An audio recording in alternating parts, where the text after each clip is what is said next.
పెద్ది సినిమాకి తెలంగాణలోను కూడా టికెట్ల రేట్లు పెంచుతూ తెలంగాణ ప్రభుత్వం సినిమా రిలీజ్ కన్నా ముందే అనుమతులు జారీ చేసింది. మెమో ఇస్తూ అందులో ఒక ఒక ఏదైతే 10 రోజుల వరకు టికెట్ల రేట్లు పెంచుకోవడానికి అనుమతి ఇవ్వడంతో పాటు అలాగే ప్రీమియర్ షో కూడా అనుమతిస్తూ నిర్ణయం తీసుకుంది. అయితే గతంలోనే ఈ టికెట్ల రేట్ల పెంపుకు సంబంధించి హైకోర్టు చాలా స్పష్టమైనటువంటి మార్గదర్శకాలు రిలీజ్ చేసింది. సింగిల్ బెంచ్ ఇచ్చినటువంటి ఆ తీర్పు మీద అప్పీల్‌కి వెళ్ళినప్పటికీ కూడా ఆ అప్పీల్ అనేది సక్సెస్‌ఫుల్ కాలేదు. సో, ఇప్పటికి ప్రస్తుతానికైతే 90 రోజుల ముందే అప్లై చేసుకుంటే మాత్రమే టికెట్ల రేట్లు పెంచడానికి సంబంధించి ఒక నిర్ణయం తీసుకోవాలి అనేది తెలంగాణ హైకోర్టు ఇచ్చినటువంటి ఒక స్పష్టమైనటువంటి తీర్పు. సో, అది ఉల్లంఘిస్తూ పెద్ది సినిమాకి టికెట్ల రేట్లు పెంచుకోవడానికి అనుమతి ఇచ్చారు అని చెప్పి ఏదైతే ప్రజా ప్రయోజన వ్యాజ్యం దాఖలైందని చెప్పుకోవచ్చు. సో, దానికి సంబంధించి విచారణ చేస్తూ హైకోర్టు చాలా ఘాటుగా వ్యాఖ్యానించిందని చెప్పుకోవచ్చు.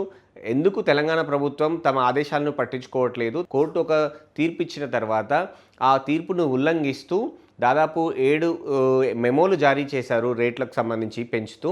సో, ఎందుకు చేయాల్సి వస్తుంది, పదే పదే కోర్టు తీర్పుని ఎందుకు ఉల్లంఘిస్తున్నారు అని చెప్పి కోర్టు చాలా సూటిగా ప్రభుత్వాన్ని అడిగిందని చెప్పుకోవచ్చు. సో, దాని మీద ఆ మెమో ఏది జారీ చేశారు, ఎందుకు జారీ చేయాల్సి వచ్చిందో తను వివరాలు కనుక్కుంటాను, అప్పటి వరకు సమయం ఇవ్వాలి అని చెప్పి ప్రభుత్వ న్యాయవాది కోరడంతో 15వ తేదీకి ఆ కేసు విచారణని వాయిదా వేశారు.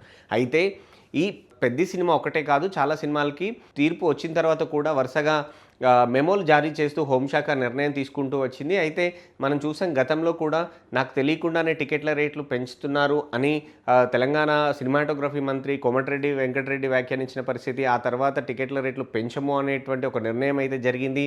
అంతెందుకు పెద్ది సినిమా కోసం టికెట్ల రేట్లు పెంచడానికి సంబంధించి 2 సార్లు నిర్మాణ సంస్థ తెలంగాణ ప్రభుత్వానికి ఒక అప్లికేషన్ పెట్టుకుంది. ఆ అప్లికేషన్పై నిర్ణయం తీసుకోకపోతే ఆ అప్లికేషన్పై నిర్ణయం తీసుకోండి, సినిమా రిలీజ్ దగ్గర పడుతుంది అని చెప్పి కోర్టుకు కూడా వెళ్ళారు నిర్మాణ సంస్థ.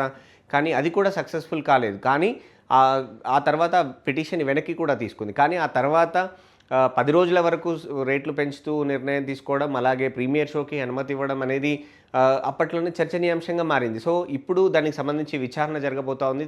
తెలంగాణ ప్రభుత్వం ఒక రకంగా కోర్టు ధిక్కరణని ఎదుర్కోవాల్సి వస్తుంది అని చెప్పి న్యాయ నిపుణులు చెప్తున్న క్రమంలో ఇప్పుడు ప్రభుత్వం ఏం చెప్పబోతుంది అనేది కూడా ఆసక్తికరంగా మారింది. ఎందుకు అంటే ఒక సినిమాకి అంటే జనరల్గా ప్రొసీజరల్ మిస్టేక్‌లో వచ్చింది అని అనుకోవచ్చు. కానీ దాదాపు 7 సినిమాల వరకు మెమోలతో ఒక జీవోకి సంబంధించిన ఒక జీవో గతంలో ఏదైతే ఉందో సినిమా టికెట్ల రేట్లకు సంబంధించి దానికి విరుద్ధంగా మెమోలు ఇస్తూ టికెట్ల రేట్లు పెంచడం అనేది సరైంది కాదు అనేది చాలా స్పష్టంగా కోర్టు వ్యాఖ్యానిస్తున్నటువంటి నేపథ్యంలో అధికారులపై చర్యలు ఉండే అవకాశం అయితే చాలా కనబడుతోంది. డీజీ స్థాయికి అధికారులు హోంశాఖ కార్యదర్శులుగా ఉన్నారు.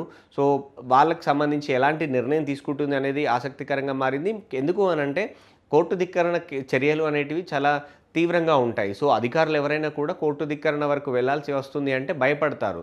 సో, అలాంటి పరిస్థితుల్లో ఇప్పుడు అధికారులు ఎలా ఫేస్ చేస్తారనేది కూడా చూడాలి. 15వ తారీఖు వరకు అయితే కేసు వాయిదా పడింది. కానీ 15వ తేదీకి రోజు ప్రభుత్వం ఏం చెప్తుంది, హోంశాఖ ఏం చెప్తుంది అనేది కూడా ఆసక్తికరంగా మారింది. ఎందుకు అంటే గతంలోనే 90 రోజులకు సంబంధించినటువంటి ఒక అంశం నిర్ణయించబడింది. దానికి ప్రభుత్వం కూడా ఒప్పుకుంది. సో, ఇప్పుడు ప్రభుత్వం కొత్తగా టికెట్ల రేట్లు నిర్ణయించాలంటే గతంలో ఇచ్చినటువంటి జీవోకి సవరణ చేయాలి, లేదంటే కొత్తగా చట్టమైనా తీసుకురావాలి. కానీ అవేవి చేయకుండా రాత్రి మెమోలు ఇస్తూ టికెట్ల రేట్లు పెంచడం అనేది, పెద్ద సినిమాల కోసం టికెట్ల రేట్లు పెంచడం అనేది చాలామంది ఆర్టీఐకి సంబంధించినటువంటి వాళ్ళు కావచ్చు, లేదంటే ఇతరులు కావచ్చు సవాల్ చేస్తున్నటువంటి పరిస్థితి. ఈ నేపథ్యంలో ఇప్పుడు ప్రభుత్వం ఏం చెప్పబోతుంది అనేది కూడా చూడాల్సి ఉంటుంది. ఎందుకు అంటే చాలా ఈ మెమోలకు ఏవైతే మెమోలు ఇచ్చారో కోర్టు ధిక్కరణకు సంబంధించి అధికారులు కూడా టెన్షన్ పడుతున్నటువంటి పరిస్థితులు ఉంటున్న నేపథ్యంలో మనం చూసాం చాలాసార్లు కోర్టు ధిక్కరణించిన నేపథ్యంలో గతంలో భూసేకరణకు సంబంధించినటువంటి కోర్టు ధిక్కరణ చర్యలో భాగంగా కొన్నిసార్లు